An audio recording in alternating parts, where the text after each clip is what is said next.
Emergency roadside service isn't a 9-to-5 business, but with ERS, you'll have peace of mind that we'll be available when your fleet needs us. With agents located in 16 states across the nation, ERS provides 24/7 support, 365 days a year.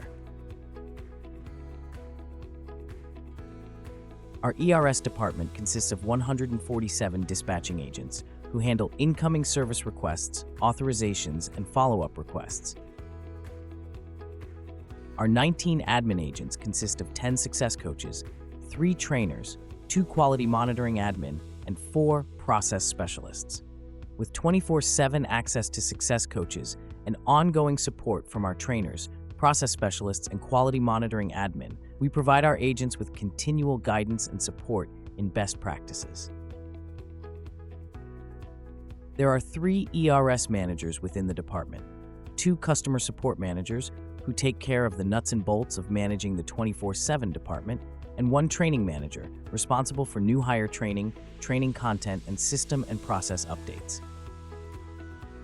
Lastly, we have 1 director of customer support, responsible for the overall direction of ERS programs by developing service level standards focused on customer satisfaction and analyzing and reporting on performance metrics. During the standard ERS dispatching process, when an agent receives a new breakdown via phone, they capture all the details of the breakdown.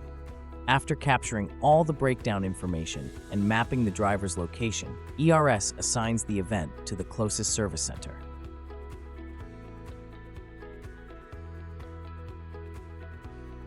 Once service is set up and an ETA has been received, ERS will then inform the customer of the ETA.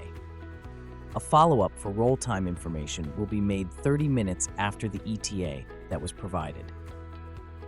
On average, ERS handles approximately 355 inbound calls, including 430 inbound events per day. In 2023, we set up service on behalf of our fleets for 157,141 breakdown events, with an average customer downtime of 2 hours and 36 minutes. With ERS, you're backed by one of the best and broadest networks in North America to get your fleet back up and running. Contact us today for more information on how to get started.